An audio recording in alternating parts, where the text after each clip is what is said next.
This one is for Zach. I was born to get cake, move on to switch states. I am a hustler, baby. I sell water to a whale. Who is that? All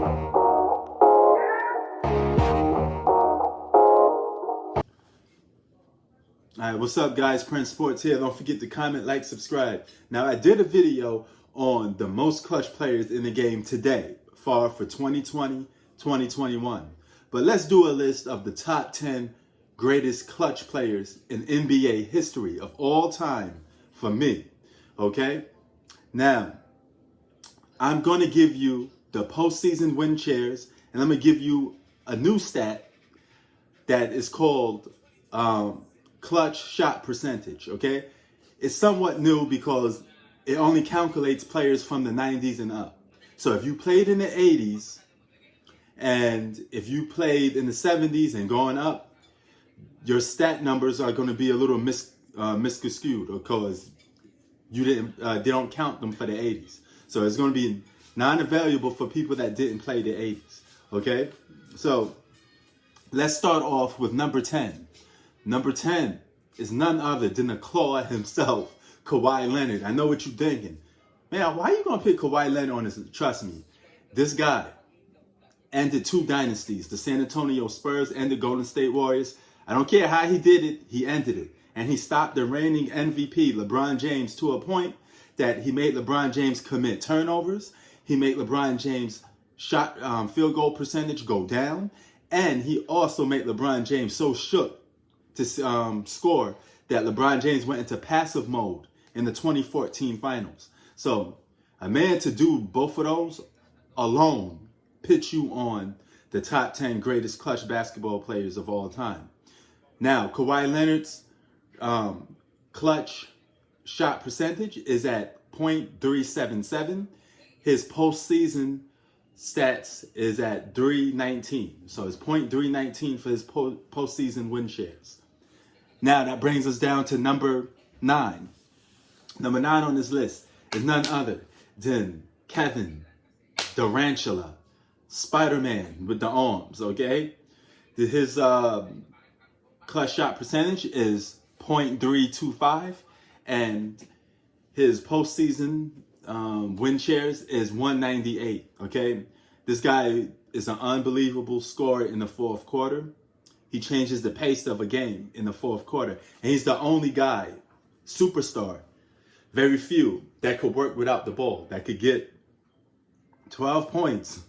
That could get 12 shots, all right, and score 30 off 12 shots without even touching the ball, without being ball dominant. Just a simple catch and shoot because he's that tall just to shoot the ball.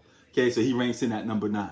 Number 8 is a guy that doesn't have clutch shot percentage, is Kareem, because he played in the 70s and he played in the 80s. But I'm pretty sure that clutch shot percentage would have been up because he hit a couple game winners and had a couple clutch moments on the defensive end and offensive end because Magic Johnson was passing him the ball, and that gave him his room to operate. And Oscar Robertson gave him room to operate by passing the ball to him. But he comes in at number 8 on my list. All right? But his postseason win shares is .193. They did have that stat back in the day. All right? Now, number 7 on my list is none other than the king, LeBron James, okay?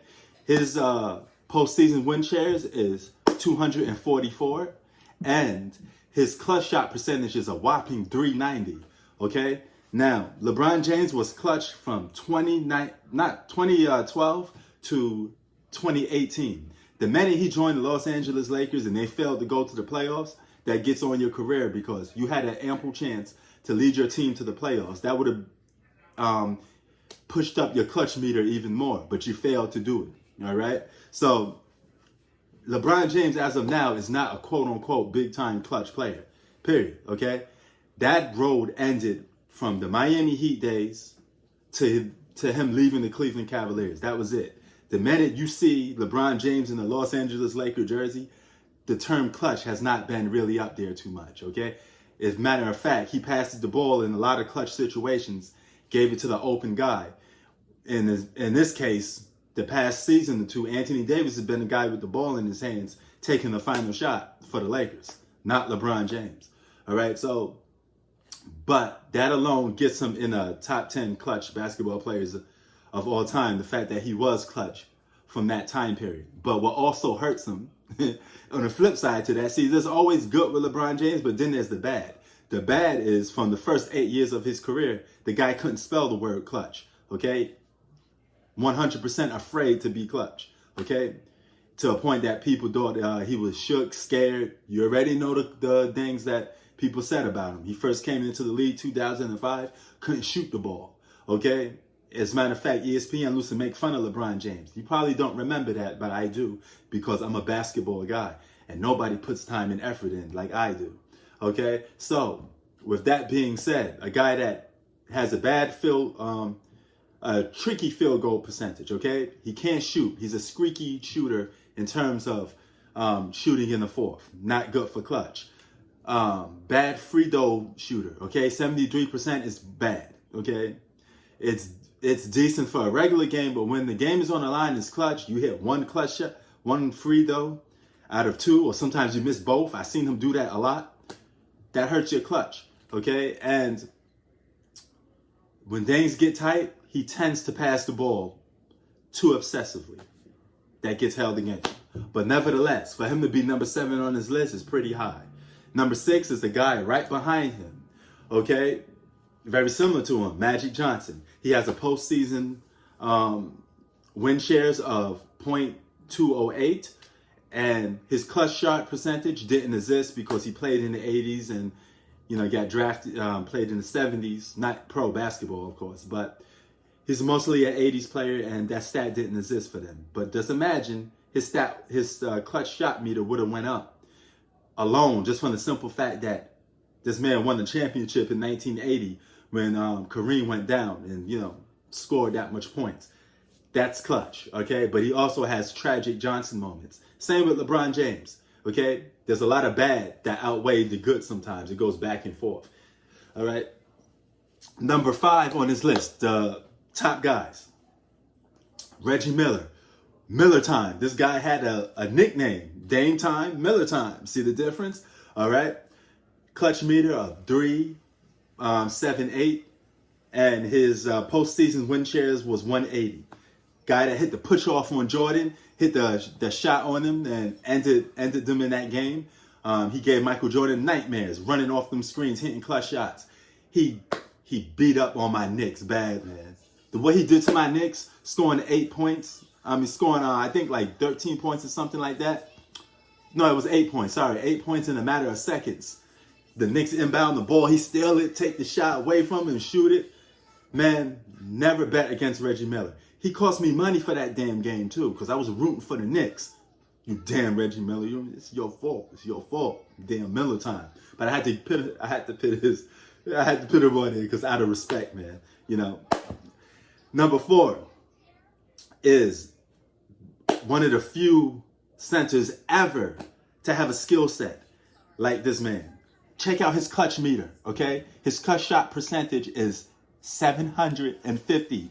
0.750. His win shares is 0.177, okay, for postseason. That's none other than the most skilled big man of all time, Hakeem the Dream Olajuwon. This guy, you passed the ball to him in clutch time. He was hitting clutch shots. Led his team to 2 NBA championships. He was clutch. He was defensive. He was everything you could possibly ask for. Outplayed David Robinson. Outplayed Patrick Ewing. Outplayed Shaq. 3 of the toughest centers of all time. Hakeem Olajuwon was giving them the business. Put some respect on that man's name. Number 3 is none other. Yes, he gets ranked high on this list. None other than Kobe Bean Bryant. Okay? 0.157 win shares. 338 clutch shot percentage is for Kobe Bean Bryant. Okay? No guy struck more fear in you than Kobe Bryant. Okay? He's one of the guys that struck a lot of fear in his opponents. They had Kobe stoppers. They had all these guys that aimed to stop Kobe Bryant, especially in the fourth quarter. All right? He was a scoring machine. He put fear in a lot of people. Okay? That's why he got the term Black Mamba, because he was poisonous and he struck fear into people. Now, he got double teamed, triple teamed a lot, you know, because people feared this man in the fourth quarter. They didn't want him to go off, all right? And he still was launching that bad boy. And he never had a moment where he shied away. This guy loved the big stage. He loved it, you know. And number two for most clutch basketball players of all time is a guy that I got the witness to see because I've been watching basketball since the 80s. Is none other than Larry Legend. Larry Bird, baby. Okay? Now, his clutch shot meter, there's no such a thing as it because he's an 80s basketball player, but it would have been high. Based off what I seen this guy play, Larry Bird was a monster, okay? Larry Legend was a monster. And most of his biggest moments came when people doubted him and it was clutch time. So when the game is on the line, you give the ball to Larry Bird and get the hell out of his way. He would talk shit to you and he would back it up. Larry Bird is number two on most clutch basketball players of all time for me.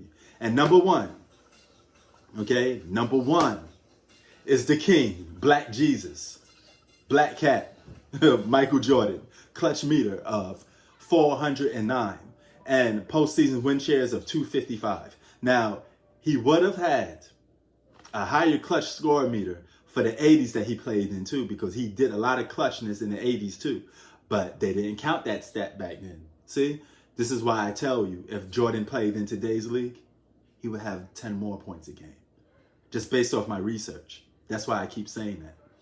A guy that offensively gifted and defensively gifted, he would have stomped a mud hole in today's NBA. Think about it. Prince Sports out. That's my top 10 clutch basketball players of all time. If you don't like it, I don't care. But tell me in the comment section down below. Get at me. Peace.